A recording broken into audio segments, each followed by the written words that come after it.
heavyweights. Lightweight, stay on my space and stay the fuck out of my face. Knockout. Ghost Riders ammonia from Atlanta, Georgia to California.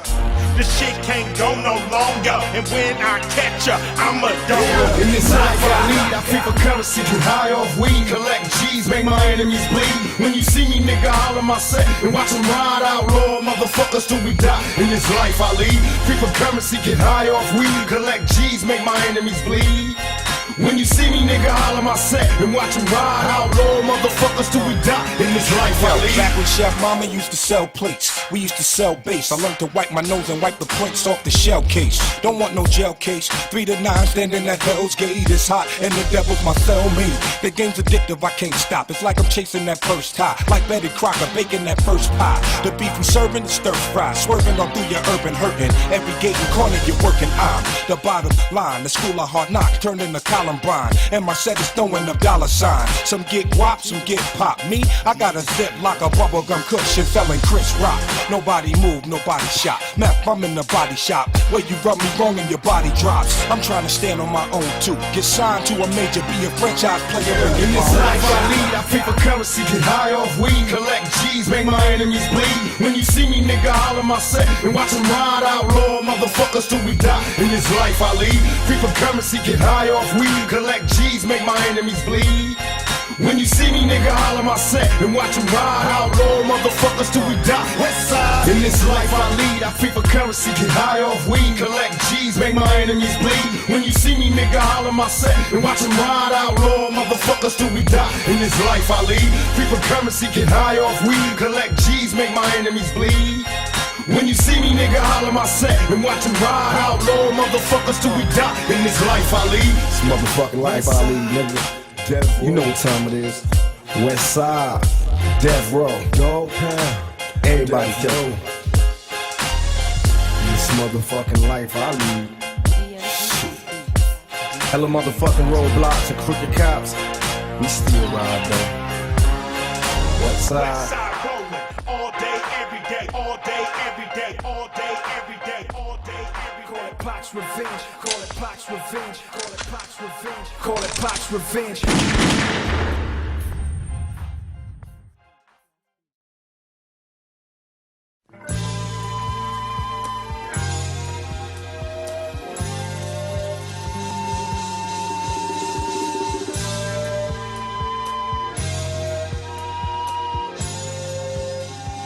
Hi folks, I'm Alan Watt. This is Cutting Through the Matrix on the 19th of August 2018.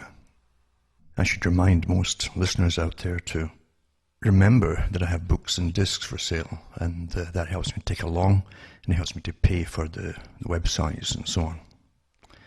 And the reason I have so many websites is because in the beginning I had them not just pulled but frozen basically a few times.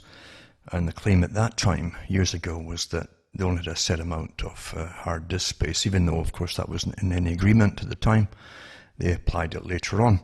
And that's the beauty of a controlling system, of a monopoly type system, is that those who own it can naturally change the rules anytime they want.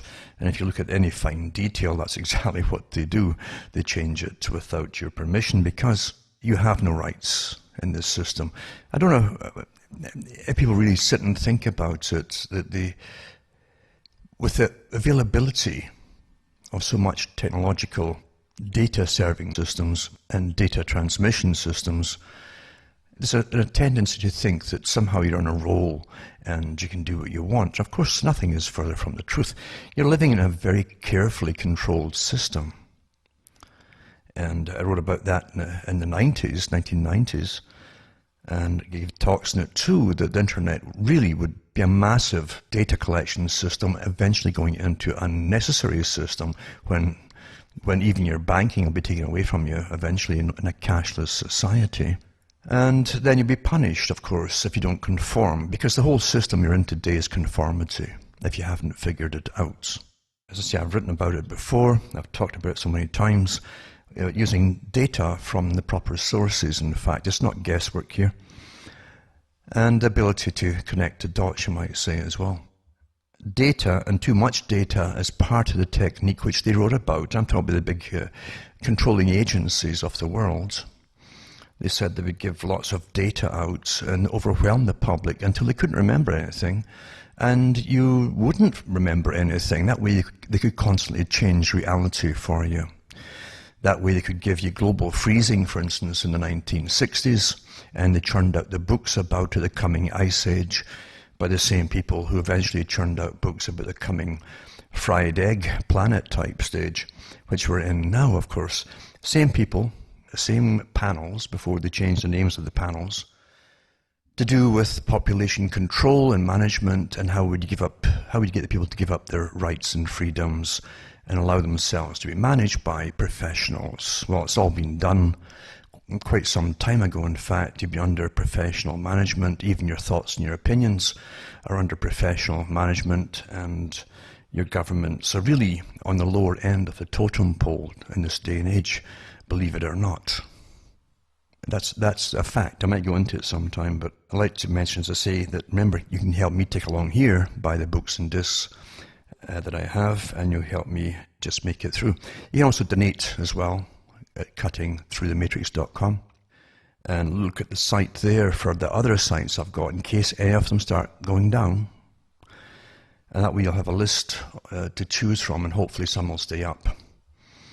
You can also go into Alan Watts Sentinel.eu, and you'll find out that you can donate there as well, or buy the books and discs. That's the only way to have it done in this day and age. It's astonishing, really, for me, after years and years of giving out information, and years of watching people, big names too, grab my stuff all the time and repeat it all, since I do all the work for it, and never mention me at all. That's the way it happens to be, unfortunately, in this day and age, because people really are in it for themselves, most of them, and they want to get a name for themselves. I just want to scrape by, and that's all I've been doing. And I could go a lot further with all of this if I wanted to, and make an awful lot of money, but I don't push that way, because I'd have to compromise along the way. And if I compromise along the way, then I'm not my own person anymore, obviously, because there's other forces that control you through the financing and so on. That's how it's done. I'm sure you can all understand that, but it's really the way it is done. In a sense, I think people who are looking for truth have to find it for themselves, and they must want it, number one, for themselves. If their ego gets involved, they'll get lost very quickly, and they'll be used very quickly as well. I've watched it over and over and over again with many other people throughout many years, and that unfortunately is what happens. So when I ask for donations or a little bit of help here and there, by buying the books and discs, then it's not, I'm selling you nothing else. I'm not selling you things that will make you live forever, or promises or anything else. What I do is show you a technique, which I found very important for breaking through the nonsense of the day-to-day stress and living that we're subjected to. And because you got to remember that the system is a perfectly created system that we're living in. Even with its bewilderment for some people, and actually for many people, I suppose, who still think they've got governments, and they can't fathom why their governments seem to all be in the process of demolishing the countries themselves and the cultures, and also subjecting everyone to intense conflict within their systems and increasing violence. And they can't figure this out. It seems to be bewildering to them, but it's only bewildering if you still think they actually have a country, and if you think that the people you think you elect actually run the country, because there's much bigger forces above the elected governments. Remember, those who get into politics, right-wing, left-wing, makes no difference, or even communists for that matter today, they all belong to the same organization initially. They're picked and asked to join the organization. You can't just go ahead and join it. You're picked out and tested and selected and continue to be tested to see if you're up to what they want. And you've got to play the game, as they say. You play the game by parroting to the public what you're told to parrot. It's quite easy to parrot politics to the public. You promise them lots of things. There's no law anywhere that says you have to deliver them. People who have looked into this, even for recalls or politicians or whatever, because they lie, it's gone to court actually in some countries. And even local government has done it too in Canada, where someone wanted to recall the people who'd run for their provincial election, and they found out that once they're in, they can do whatever they want, because there's no law that says they have to tell you the truth. In the news, by the way, and I've given the report years ago, which was published in all the papers at the time, I think it was, right? And I did a documentary on it, a small documentary on it too, about a group of journalists and film and camera crew who were given the rights to investigate certain topics. And one of them went into investigating, I think it was Monsanto at the time. I believe it was. But anyway, it turns out that the bosses eventually, when they saw it all, put them on hold and wouldn't put it out because they said that it would interfere with heavy support, financial support to the newspaper or to the TV company, whatever it was. And a documentary was even done about that, in fact, what happened there. It turns out that eventually someone tampered with their article and altered the conclusion and the meaning of it, and so they took the company to the ones that hired them to court because they broke the contract. And it turned out, the judge said, that news doesn't have to tell the truth. Because something's called news, there's nothing to do with truth in news. New is new, right? You understand? So we think we know what we're talking about until the crunch comes. But there's nothing to do with news, the term news. It means that it has to be even true. If you looked at the propaganda, which they show you from old documentaries in wartime, for instance, that were churned out by our governments, like Path News and rah, rah, rah, and here's our boys at the front and all that stuff. And then you find out the truth of what was happening. Well, if news was actually a legal thing that you had to, you could take everybody to court, but it doesn't happen because news means nothing. Propaganda is shoved into news all the time. Behavior modification is a daily thing that's inserted into news, and fiction too that is churned out to change your behavior and your opinions and things. All agreed to, even by the people who churn it out through universities and academia at the top, and so-called professionals in neuroscience and behaviorism and psychology. They all work for really a world system today if you haven't figured that out. Yet most folk don't know that. They're overwhelmed with data. Most of it's 99.9 trivia stories, made up soaps really, that won't affect anything.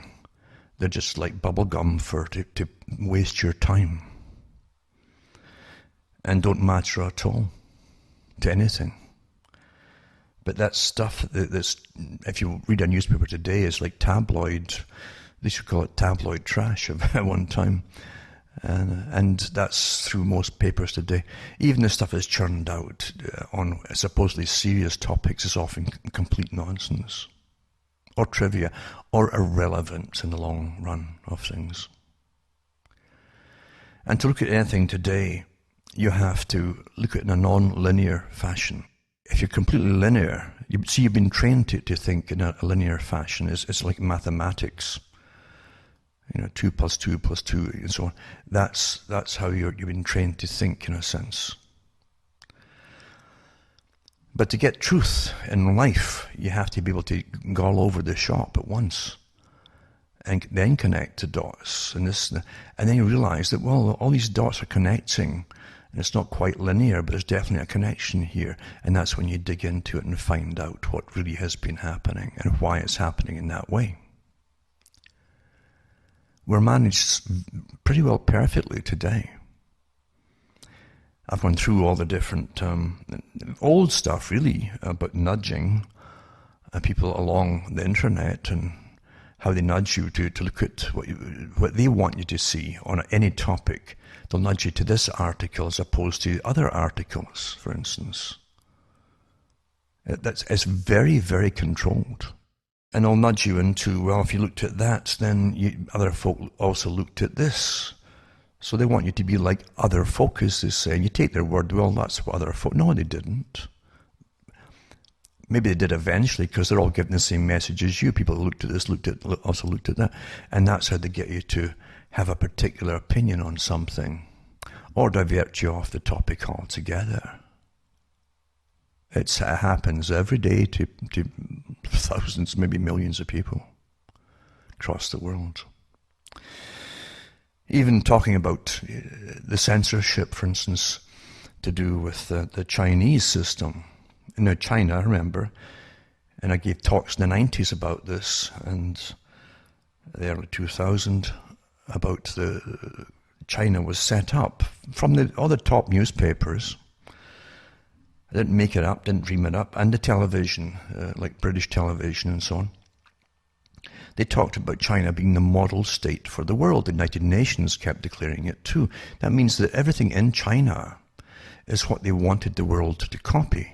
The same technique of managing millions and millions of people across the world, billions actually across the planet, regardless of the cultures. So they'd have to get you managed and trained in a very intensive training, by the way, to get you to conform along the same path by using more conformity techniques than were even used on China. Because the Chinese people, their systems and their history, but were more of a collective society. It was a bit easier in a sense that way. But in the West, they had to develop techniques and a lot of deception to make people simply accept conformity along all the major decisions to do with their lives. And so you're trained with a lot of, as I say, deception. We'll say deception right now, but it's scientifically designed deception. Proven over and over again, by the way. But anyway, let's go back to the whole point of this thing. China is often blamed for so many things, including the way they manage their people. But don't forget that a lot of the management techniques were written out before China, modern China, even communist China became communist. The techniques were written out by the socialists in the West long before that. How, if only they had the power, this is what they would have given all of us back then. Don't forget that. The Fabian Society, the George Bernard Shaw types that in the 1920s talked about bringing in a system of mandatory socialism, and you would have to prove to your masters why they should allow you to stay alive. What would you do for their state, you see? Because that's the function of it, always to serve the state, serve the state, serve the state. Don't forget that. And so these characters were pushing for that and writing volumes about it and techniques to do it, and even experimentation again on implementation and studying it on other peoples before China adopted it. The elite of the world have always studied techniques of mass control. Always. The elites of the world, as I've said before so many times, are right into eugenics like you wouldn't believe. They're like deep-sea divers in a sense. It's as deep as you can go without getting crushed. That's where they go with it all. They really believe in all this stuff. Because the history of the world, to them, is rather simple. It's about generations of the right kind of families choosing suitable mates from other right types of families, the successful type, the winners as they call it, and holding on to their money and possessions through generations and accumulating incredible wealth. But don't think they simply did it what you would call honestly. the richest people on the planet simply extorted it from other peoples that they often thought were inferior. The aristocracy of, say, the 19th century, and even into the 20th century, but the 19th century was incredibly haughty and beyond snobbish. In even Britain, for instance, they believed, along again with, you might say, academia to an extent too, and more selective papers that were were a bit more secretive than the ones they published later on how to manage the people on behalf of an upper class. They saw the peasantry of Britain, who had colour, remember, in the 19th century, and centuries before that too, in their big factory towns where they crammed the people into completely inhumane conditions to die at the age of 17. This is the 19th century. And they looked at them, their stunted growth, and what appeared to be a bit of retardation in them, as their fault. They were the losers in the game of life, from bad genetics, from bad stock, and so it never occurred to them, actually, in those days, and the Galtons, the Darwins, and the rest of them, all chatted quite openly about this in their Royal Society, which they set up with the beehive as their first project, a symbol of the perfect society. But they saw the people as defective, in a sense, defective genes. It didn't occur to them that the conditions they lived in with malnourishment and terrible hygiene was the cause of their stunted growth, their physical ailments, their short stature, because they didn't grow very tall, their short lives, and the fact they couldn't beat off common illnesses or diseases because their immune system was shot because of malnutrition and malnourishment, etc. Didn't occur to them. It's much easier to blame the creatures, or let's be honest here, the animals. That's how they saw the people, and many of them discussed it and said it this way too, by the way. Often it's an unfortunate superior racial thing when they call their folk animals. And that also happened in Britain to a lot of the people who worked in the factories. So therefore, you can get symbiosis between different peoples against the ordinary people who are suffering and doing all the terrible work to make their betters richer. And the people also were pulled out of the rut occasionally, dressed up in the first decent clothes they'd ever had, and sent off to wars to fight for the system, given a wee bit of respect while they were fighting, if they lived long enough, and came back with a superior stature, you might say, than the peasantry they'd left behind. So there's definitely a system, again, which works for behalf of the elite. All young guys are very prone to get picked up by the military boys and used for all the wrong reasons. And I never figure out, if they survived, that they've been used, often to subjugate other peoples across the planet. But they're taught to feel proud of it, and for the first time in their lives, they feel there's a purpose to something. And the purpose is to do the fighting for those who own and control what you think is your country. Simple, isn't it, really?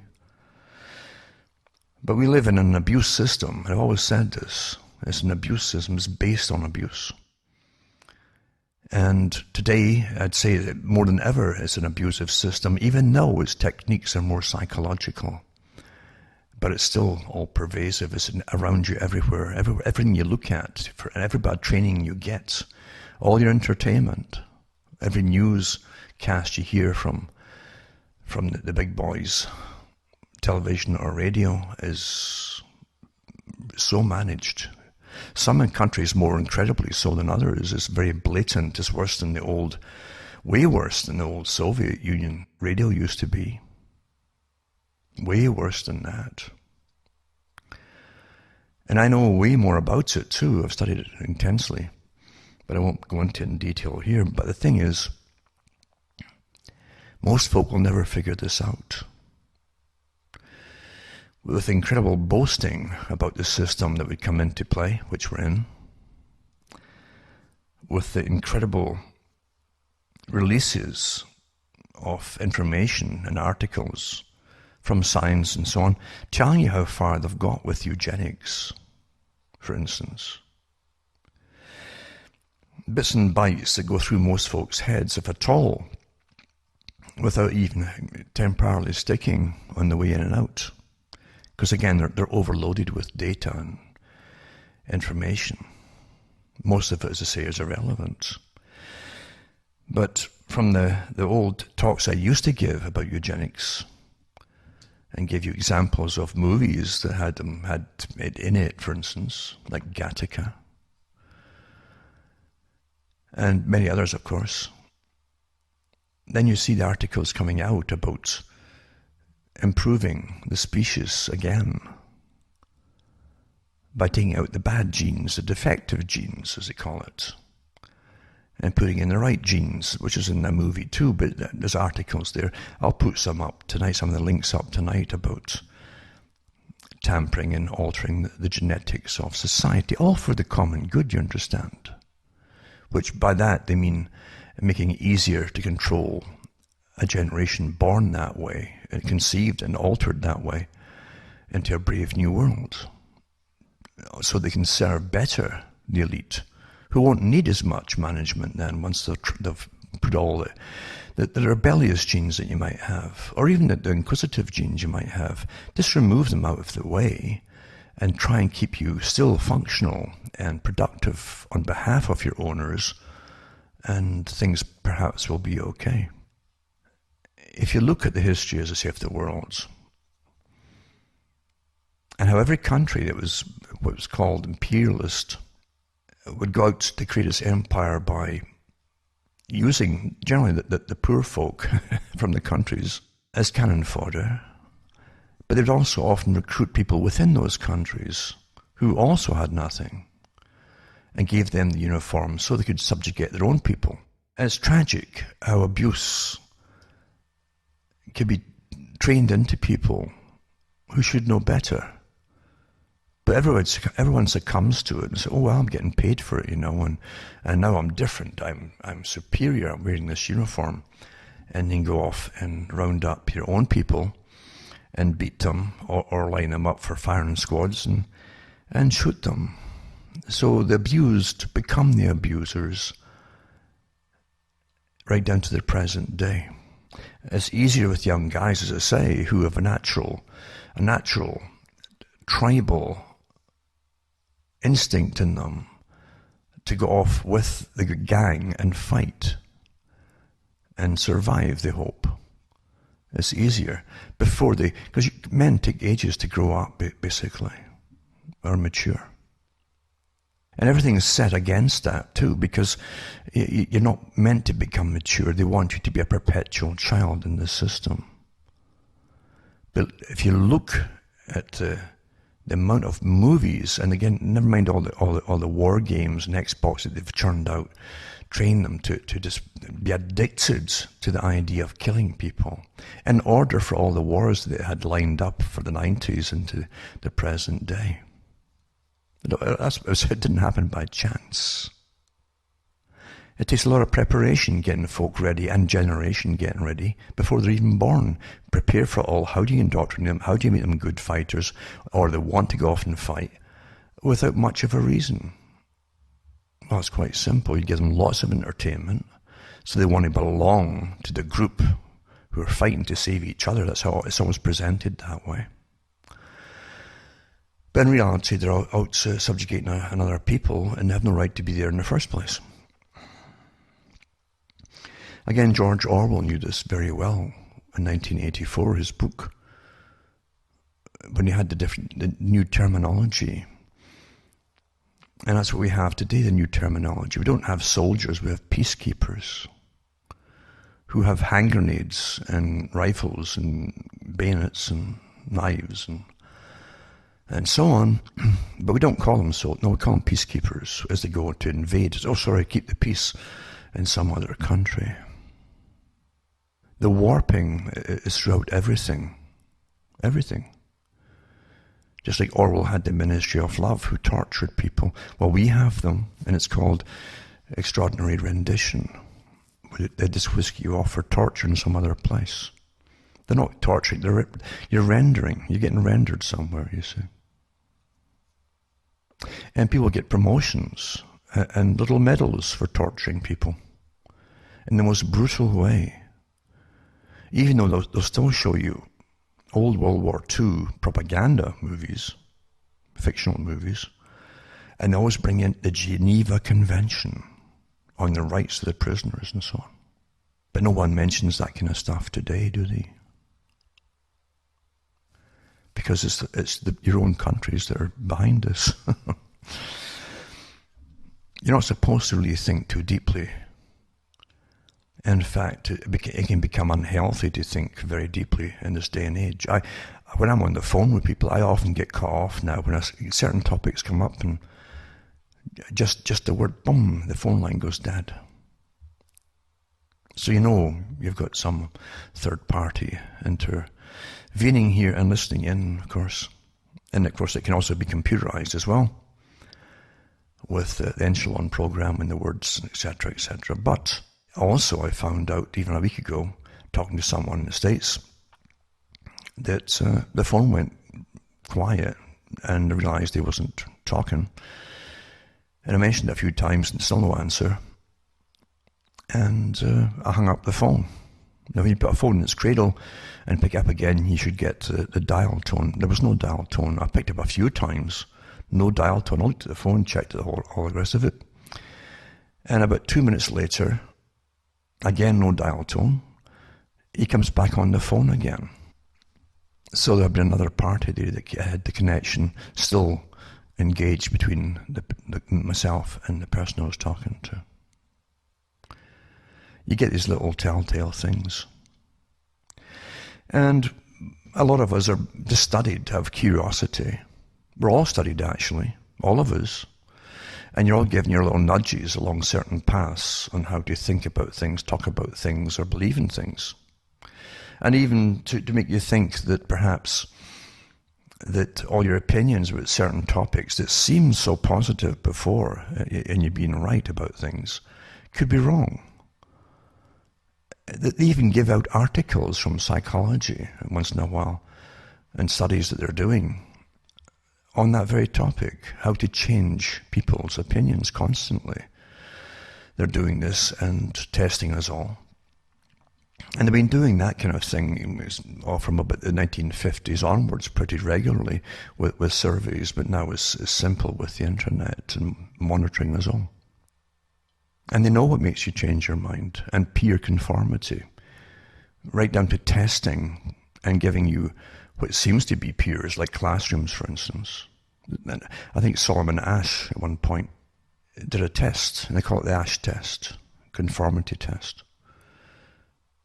And they tested students with a particular topic before something, and then put them back in together with, unknown to the people, a part of the group being told to give an opposing or different answer to something that seems so obvious. And then when the people are in the minority who are correct with the answer, he realized that more people think the other answer is correct, which isn't. They'll change their opinions to go along with the majority. This is an old technique. It's done every year or so. It's a famous one and a very popular one to test, to see how most folk are conforming to what they think is popular opinion. That's just one little trivia thing. Out of hundreds and hundreds and hundreds of tests going on simultaneously every year. Every day of every year. Because it's important for your masters to create the right kind of society, right down to you going into this almost confused, fuguish state, where, as I say, you can't figure out why apparently your own governments are trying to destroy you, your heritage, your nations, your whole history, and then blame you for all, for being bad in some way. You just can't figure it out, but it's all intentional. And as they put more and more fake studies out about what they claim is the answer to all, it's all your fault, then more folk will actually start to believe that. They test it in school too with groupthink from a very early age. And the teacher's given toolkits to make sure they can bring the majority of the school children on a particular topic to the right conclusion. They say that to the proper conclusion. You're talking about opinions here, but they have all the same opinion, conformity. And they use the rest of them, the crowd, and the peer pressure to shame the person who still clings to what they think is true on the topic, which is opposed to the other opinions, until they try and get them to relent. But they use all terrible kinds of shaming techniques, and even shunning, by the way. And this is a microcosm of society, and how it's all in effect across the board today of you being shunned because of your opinions. And it's all science, and it's not happenstance, and it's not a right or left thing, by the way, because it's a conformity across the world, mandated into law at some higher level, not for your eyes. And they all work together to create the same opinions across the whole planet.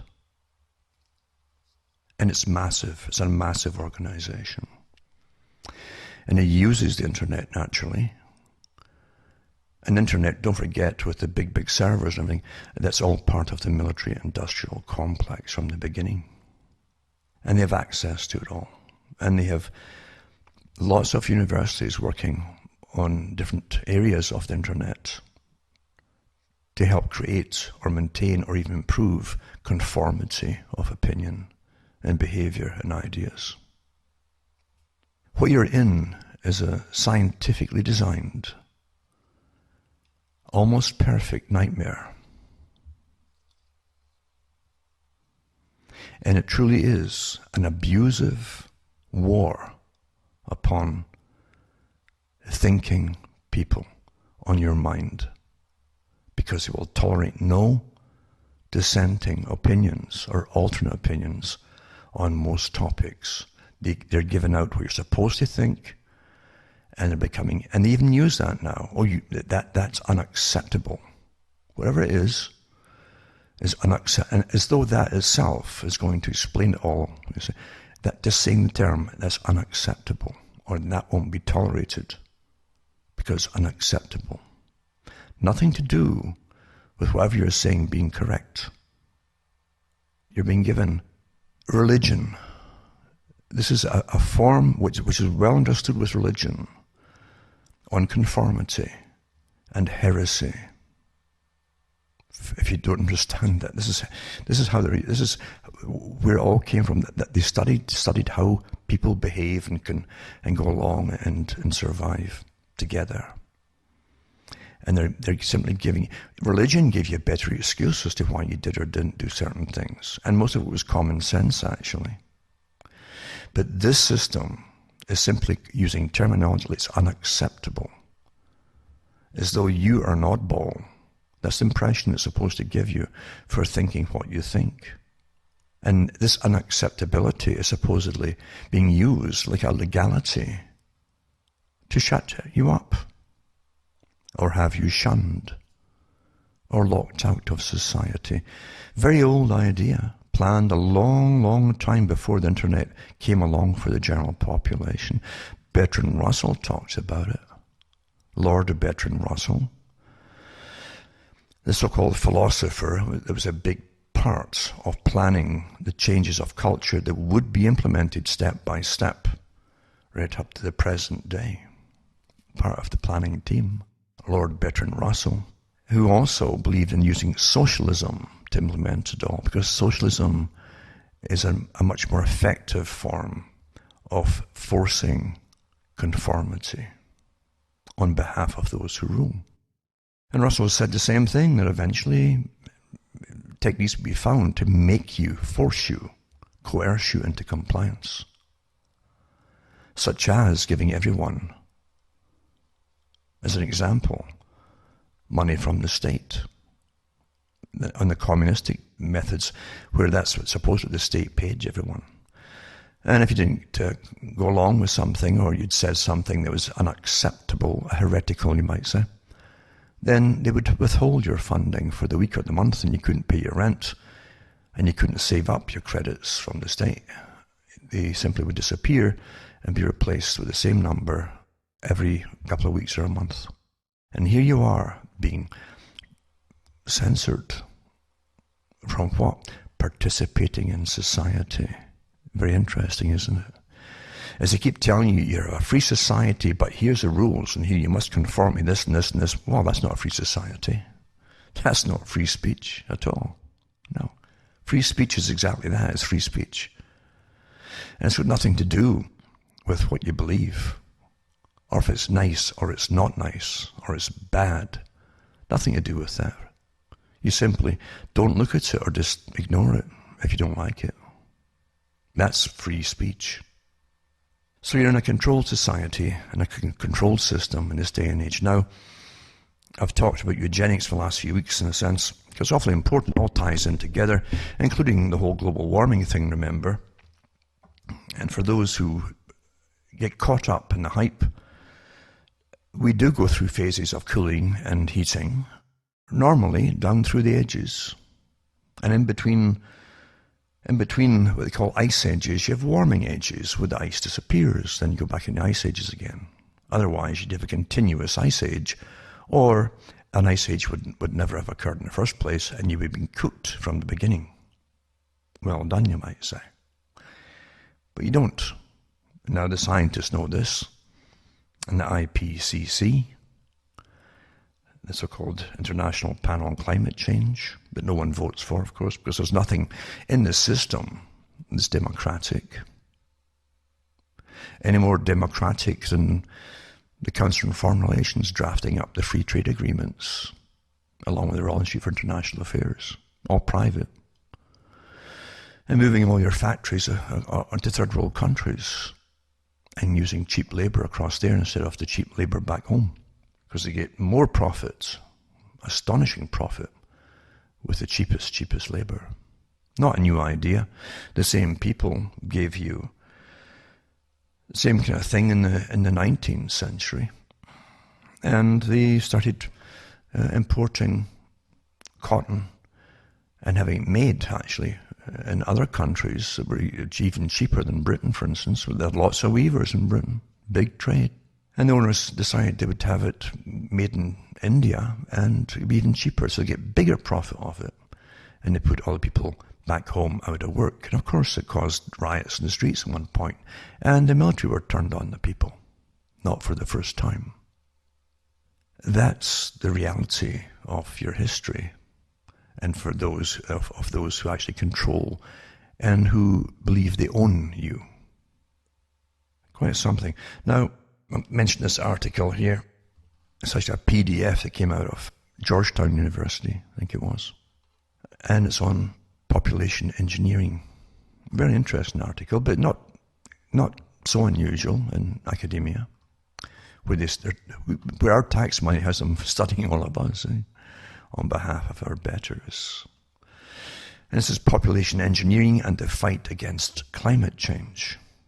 This is 2016. It says, we argue that the threats posed by climate change justify population engineering, the intentional manipulation of the size and structure of human populations. Specifically, we defend 3 types of policies aimed at reducing fertility rates, for the hard of thinking, aimed at reducing fertility rates. Choice enhancement is one, preference adjustment and incentivization. While few object to the first type of policy, the latter two are generally rejected because of their potential for coercion or morally objectionable manipulation.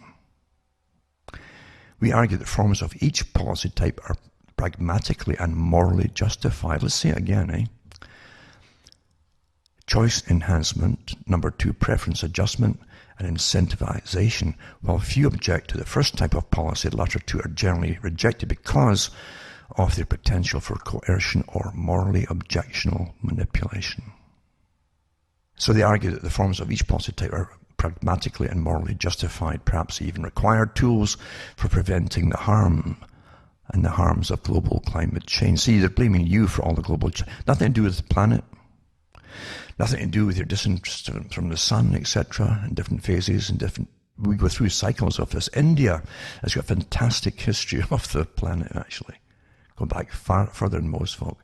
And they mention this kind of thing happening so many thousands of years. Because we don't go in some perfect circle around the sun. We never have.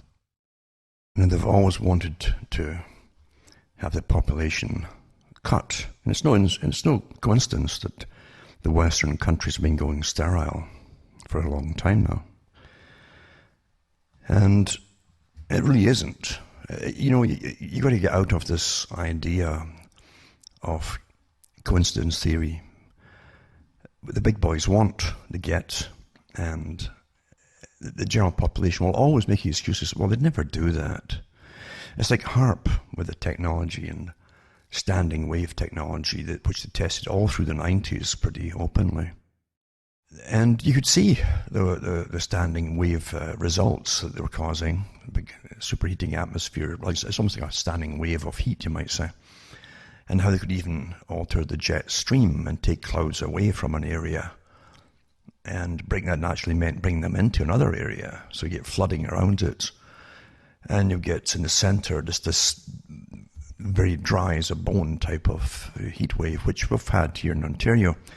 And a few years ago, we had the opposite. We had the rain here almost every day. One summer, well, a couple of summers, in fact, and lots of fungal problems because of it. Incredible rain. And now it's the opposite. Now we're getting rain around Ontario in a circle, down into the States, Pennsylvania, New York, and even Toronto with the flooding. But here, further north, it's just dry as a bone. Of course, they'd never use it, would they? They just make these things to admire. But everything that's happening, and scientifically, is for control purposes, always. Always is.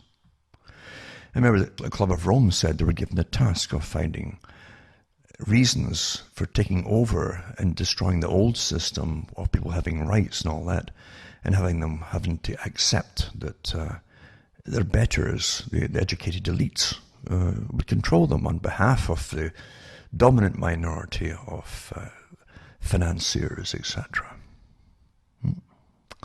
Anyway, back to this article, and it's under Population Control, Climate Change and Public Policy, Fertility and Procreation. Two uncontroversial ideas set the stage for the article. First, climate change is amongst the most significant moral problems contemporary societies face in terms of its urgency, global expanse, and the magnitude of its attending harms. Second, population plays an important role in determining just how bad climate change will be. And so here's right off the bat, it's you as the problem. Again, the Club of Rome said that man then would be the problem. We'll blame him for famine, drought, and the like, he said. And that would fit the bill. That would fit the bill, right? So here's this article going on, and using the Club of Rome stuff. On the basis of these claims, they'll argue that we will call population engineering the intentional manipulation of size and structure of human populations as a practical, morally justifiable means to help ameliorate the threat of climate change. Policymakers and moral theorists alike have been reluctant to wade into discussions of population policy. No, they haven't actually. It's just that they won't come out and tell the public this. But they certainly are not reluctant. They're getting well paid to do this stuff. We think that this reluctance is unjustifiable and ultimately irresponsible. And then it says we'll identify 4 types of practices and policies hereforth simply called interventions that could effectively reduce human fertility rates. 1, clearly non-coercive choice-enhancing interventions. 2, possibly coercive preference-adjusting interventions. 3, possibly coercive incentivizing interventions. And 4, clearly coercive interventions. And then they go through the techniques here of making these things happen. The interventions can be designed and implemented as part of a global population engineering program while minimizing the possibility of coercion and should be further investigated by ethicists, social scientists, and policymakers, but no mention about the general public, which is the target of all of this. You understand the system you're actually in, folks? This article here and a study is not off the top of their heads. They're getting funded to do this. And you understand the big picture of it all. You've been living through it your whole life and you don't even know it. Along with the standard repertoire of broader policy efforts to fight climate change, which will include reducing consumption-related waste, switching to renewable energy sources. This is all control techniques, funding adaptation efforts, etc. And also give other articles too, and books out there by other folk. They always love to quote each other, you see, since they're all employed by the same global employers at the top. Goes on to say the climate change crisis and the greenhouse gases as always, and how every person born creates more greenhouse gases, etc., and consumption, and how just terrible it is, these births of people, you know. What they really mean is the wrong kind of people. As I said before, you see, most of us are obsolete now. We're still making money for our owners, but they've got machinery, they've got all kinds of techniques to rake in incredible. I mean, from the 60s onwards, their own United Nations privately controlled and created system by the Royal Institute for International Affairs, along with the World Bank and the IMF and the Bank for International Settlements. By the way, that's how they control the world. They actually said at the United Nations that they would, with the Population Department, which was set up by Rockefeller, by the way, for the United Nations on population reduction, they'd have to find new techniques to sterilize the people and bring down the populations. But the UN also would say about the massive increasing gap. They used to release percentages every year from the rich to the majority and to the poor, and how it was like massive chasms, starting from little crevices to massive chasms, and now it's beyond canyons and so on, with incredible profits they're raking in from third world countries. They really don't need the masses at home except to shove into uniform if anybody reneges on agreements, because these are global agreements between all the countries. All the countries. So if someone wanted to pull out of it, or go their own way or whatever, they can always get a massive army of cannon fodder if necessary, which they'll always use, they think, before they go into the next step, weaponry, etc. But climate control weaponry, weather modification, is a very precise thing today and very easily done. And it's interesting that those who are involved in geoengineering are also the same shareholders in the big chemical companies, etc., that make the stuff to be sprayed above us all the time. And I've done the articles on them before. It's not guessing, it's not making stuff up. It's only unbelievable to the public who believe the media out there and television is an appendage to their brain. I'm not kidding you, that's how they've been trained to think. If someone in authority says it on television, they'll believe it. If you tell them the same thing with 1,000 times more evidence and show them the evidence, they'll ignore you. They need the affirmation by an important or authoritative type personality. Very easy. This is all again studied and studied and studied. They can train the rest of them to laugh at you by saying the same stuff which they'll put their own guys forward to say in the future. So anyway, they go on about all the reasons and problems that you have and use all the Oxford studies and Harvard studies and every other study, etc., and all the different United Nations departments, etc. But it's all your fault, and you can't live like this anymore, and you can't have children like this anymore. This stuff goes back, way back, of positive eugenics, negative eugenics, and positive abortions in a sense, and negative ones. And it all comes down to who should have children, who will not have children. And years ago I read articles from the same sources, by the way, that said that eventually one of your privileges in the future will be to have a child selected, but a child basically granted to you, to have a child, permission by the world government or authority. You don't have to call it government, you call it governance. Because there's so many aspects of government today and governance, most of it private and academic. And most of it commercial, massive commercial, private, that you don't vote for any of it actually. And that's so much for your democracies. Whether it's a republic or a democracy, it's all the same thing. It's a joke. It really is. Anyway, they even talk about mass migrations to mitigate climate change, etc. I remember reading an article from the Rockefeller's Foundation years ago, many years ago, maybe 20 years ago, 30 even, talking about the same thing. They would use mass population movements to destroy the old system of the West as well, under the guise of climate migrants. The rest of this particular long PDF, by the way, very interesting with the percentages, etc., and go into all the things they have to do to save us all. It's for the greater good, you understand. That you must be sterilized. And it'd be even nicer if a lot of you would just die, etc. And saving money, eh? Well, you save a lot of money as well.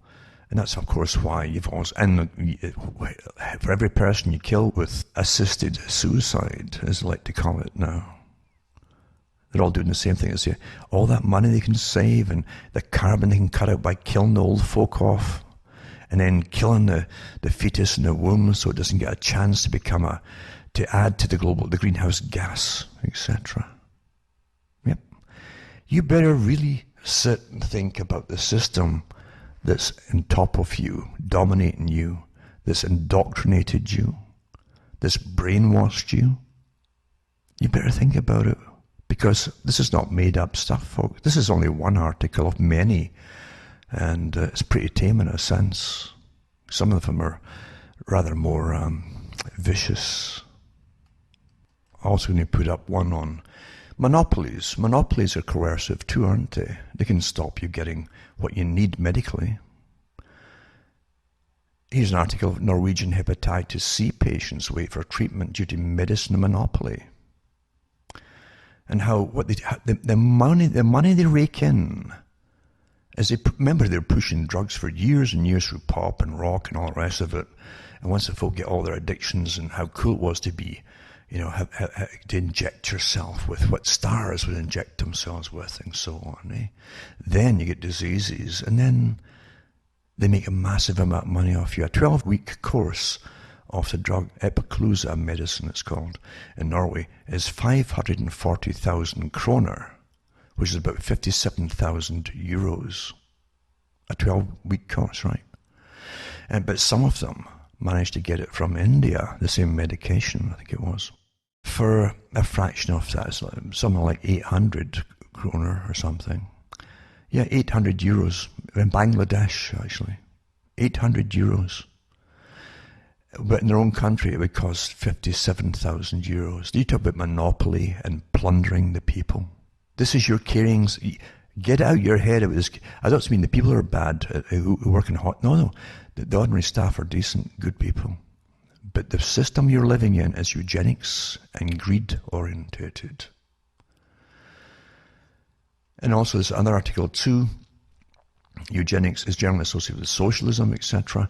Very good article on how Germany copied all the stuff from the West. And it goes back into Malthus, Thomas Malthus, of course, and how he was pushing the same stuff, a eugenicist himself.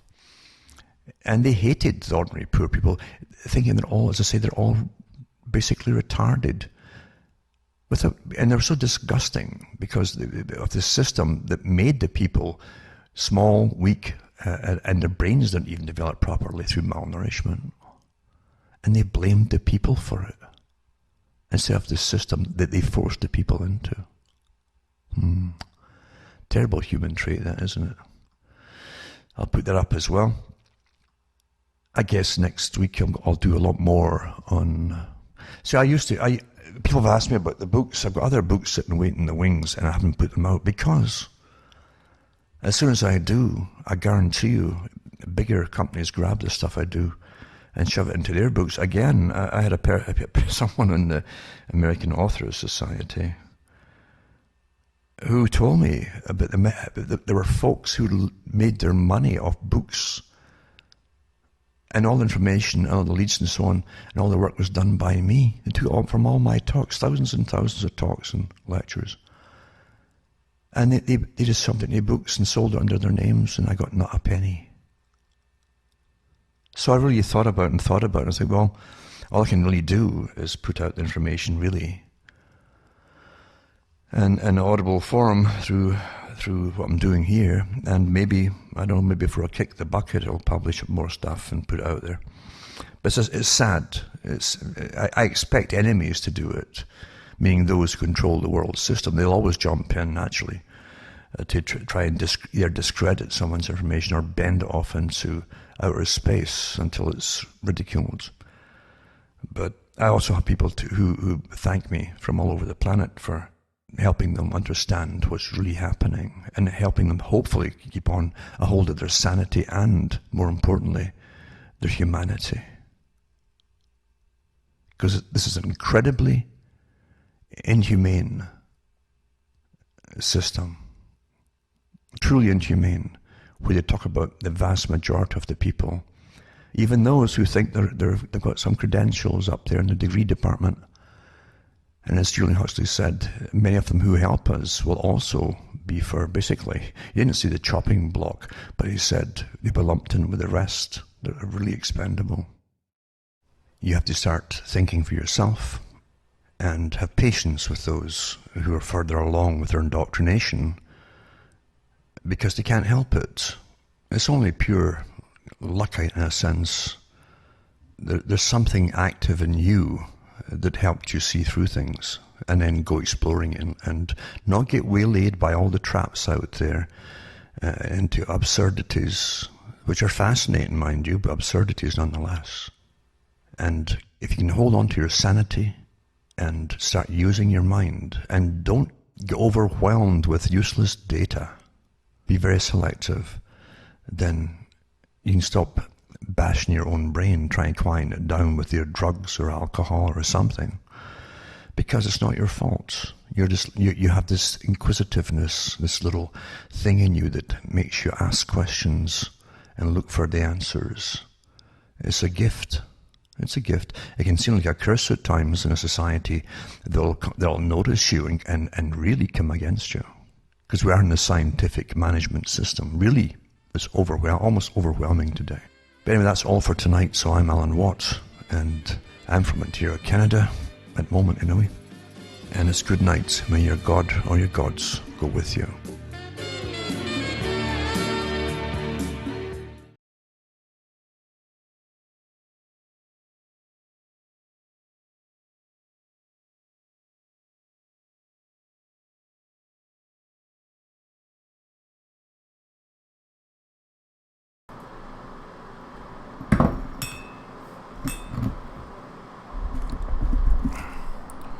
Yes, if you don't conform, you will be shunned.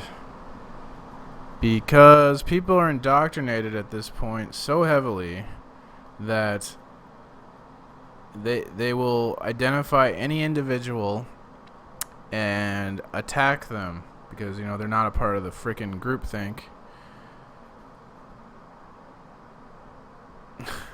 So, like, you see this on both sides. Like, if you look at the flat earth community, right? I seen Ali B was a flat earther. He believed the world was flat, but he also believed in satellites. But he wasn't allowed to have that opinion because it didn't conform to the flat earth groupthink. So he got attacked by the mob.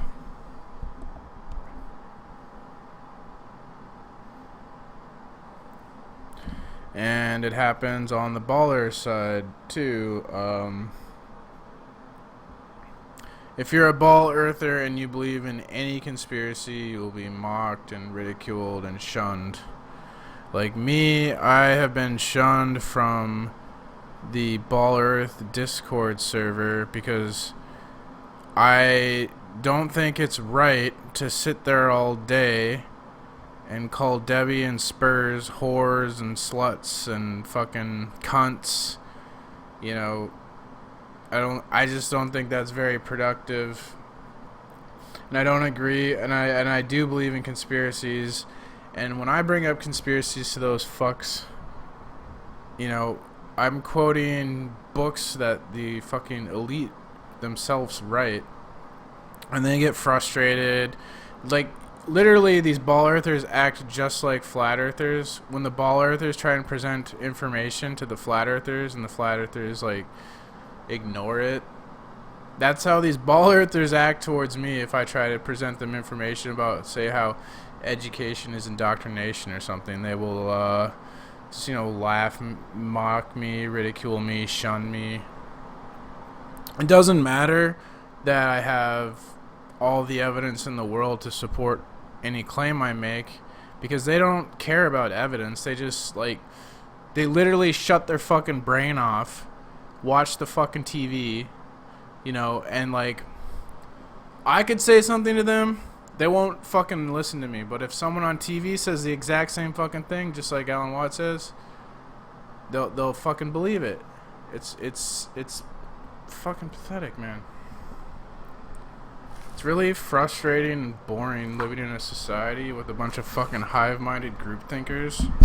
And, just because I want to be a fucking individual and think for myself, I have to be fucking completely alone. No one will fucking want anything to fucking do with me. Fuck Patrick Marsden. Get him out of the fucking society. Don't fucking hang out with that guy. I've had friends in my real life being like, oh, I was told not to stay away from you. People literally actively go out and tell their people, hey, that guy's a fucking individual. He thinks for himself. Fuck that guy. Have nothing to do with him. Outcast him. That's what he deserves. Fucking trying to think for himself, motherfucker. Fucking idiots.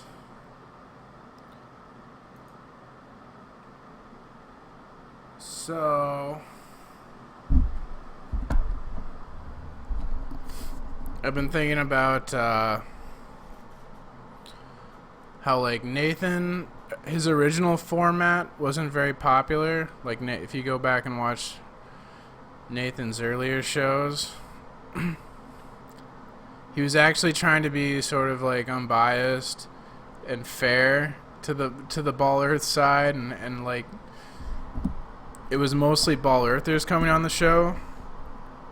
And he didn't get popular until he turned it into the 2 minutes of flat Earth hate, right? Because the second he turned his format into just mocking and ridiculing Ball Earthers, and just it's just a flat Earth hate brigade now on Ball Earthers, that's when his show became popular. Because you people are some hateful, pathetic, ignorant, lazy pieces of shit. You have no morals. You're totally indoctrinated and brainwashed. It doesn't matter what you fucking believe. Whether you're cathexis out there and fucking the mysteries and totally absorbed in that distraction. It's unfucking real how you guys are so fucking cowardly. You have to join up in a fucking group. You can't stand out on your own 2 feet and stand up for what you actually fucking believe in, what you actually think. You have to be in a fucking group to think exactly like the fucking group, or you're too fucking afraid to go out on your own. You're fucking cowards. Hateful cowards. Both sides, Ball Earth and Flat Earth. Fuck you both. I'm glad both groups hate me, because I wouldn't want to be associated with any one of you fucking people. So in 1984, they have the 2 minutes of hate. And this is what, Jem's Discord is. It's the fucking place for the Ball Earthers to gather and hate the Flat Earth. And you got Nathan's fucking hangout, where the Flat Earthers gather and hate the Ball Earthers. Holy fuck.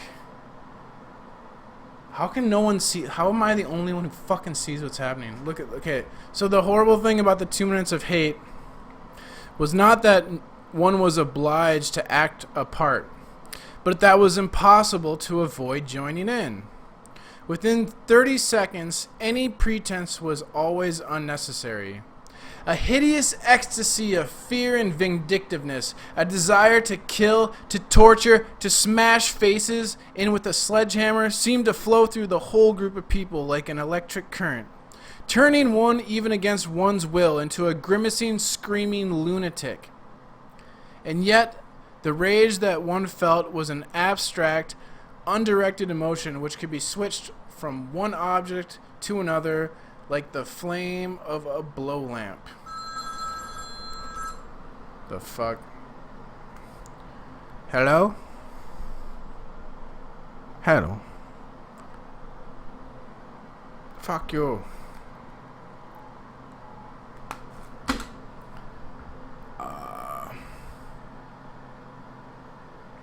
Right, so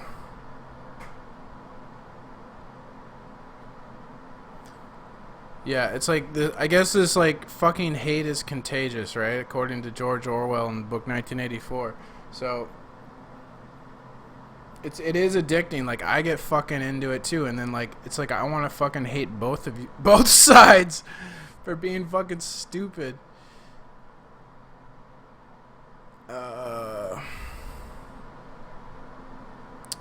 We need to have a little we need to have self-analysis. We need to look at what we're doing with our lives. Look at what we do with the time we spend. Are we being productive? Is this a useful... We're not alive very much. We don't have very much time. Is this a useful use... What the fuck? I can't speak. Is this a good use of my time? You should be asking yourself when you're doing shit on the internet. Of course, sometimes we need downtime to relax and to turn our brains off for a little bit. But, like, fucking... There's people that are just in these fucking debates 24/7 just hating on people all fucking day. So in 1984, the purpose of the 2 minutes of hate is to satisfy the citizens' subdued feelings of angst and hatred from leading such a wretched, controlled existence. By redirecting these subconscious feelings away from the Oceanian government and toward external enemies which may or may not even exist, the party minimized subversive thought and behavior. You see this? See, look at this. So, according to George Orwell, what's going on here in this flat earth community is on both sides of the debate, the people are letting their subdued feelings of angst and hatred from leading such a wretched, controlled existence, and they're taking out this angst and hatred on people who disagree with them about the fucking shape of the earth. I mean, that doesn't really sound revolutionary, does it to you? Like, fucking sitting on the internet and hating someone who disagrees about the shape of the earth? Does that sound like you're really being revolutionary against the system by doing some shit like that? Or does it sound like maybe external enemies which may or may not even exist are... You're putting all your energy into these external enemies which don't exist, like fucking NASA, right? Or like on the baller side, they think the flat earth is a fucking enemy. They're putting all their energy into fighting the flat earth when you should be using that energy to have real subversive thought and behavior. You should be behaving and thinking in ways in which the government doesn't want you to, which the people in power don't want you to be. This is fucking state-approved revolutionary thought and behavior, this whole flat earth community. It's fucking government-approved. CIA stamp of authority. And then I'll end with this little bit from 1984. The old civilizations claimed that they were founded on love or justice. Ours is founded upon hatred.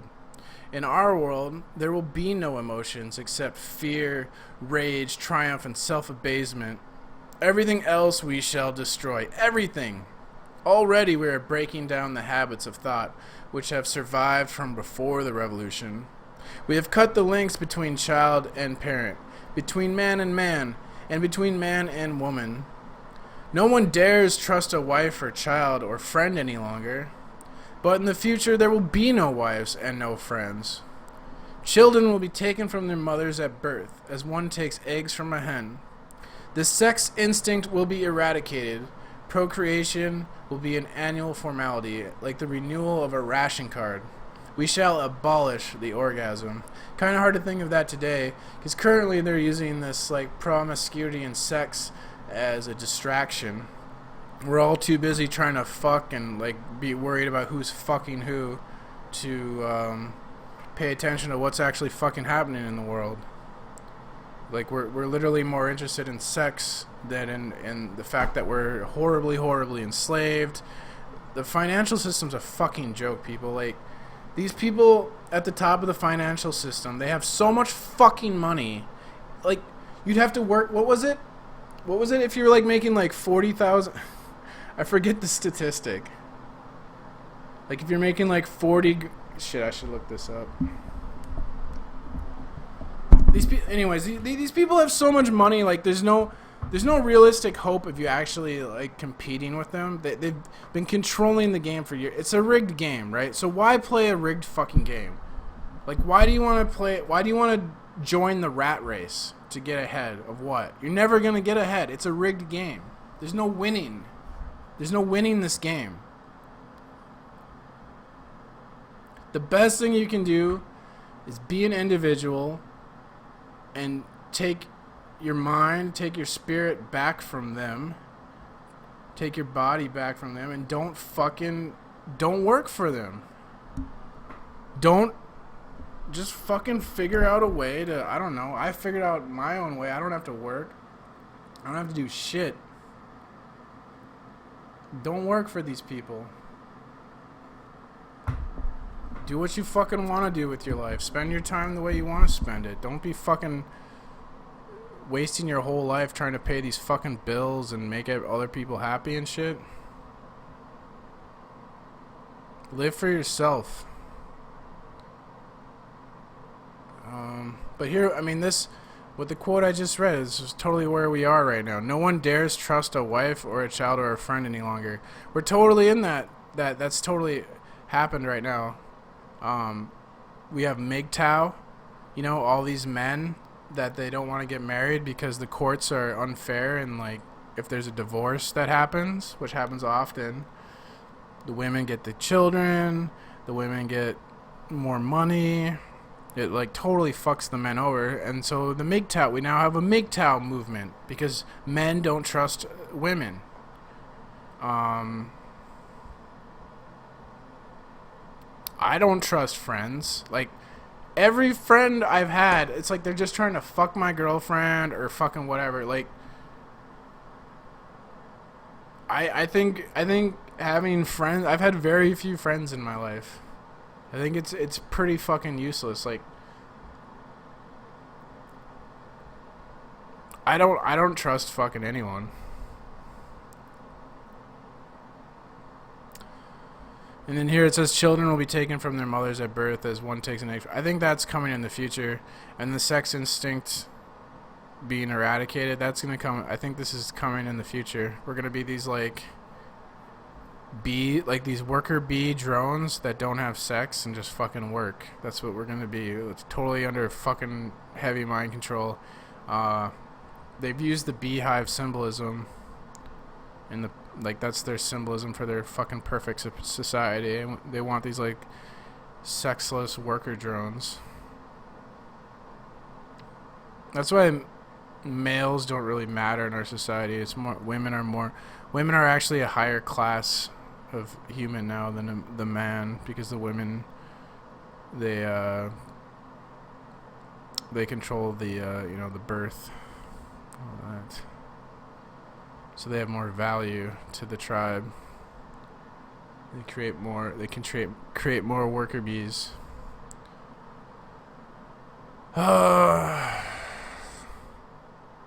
So anyways, I guess that's all I had. So I don't know. I would just suggest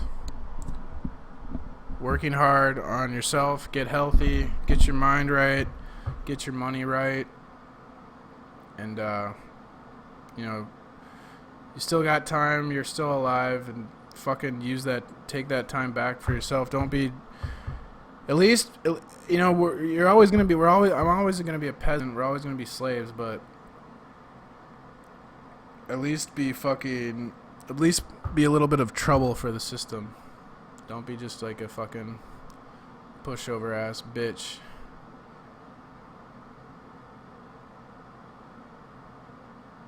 Anyways, I'm out.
Cross the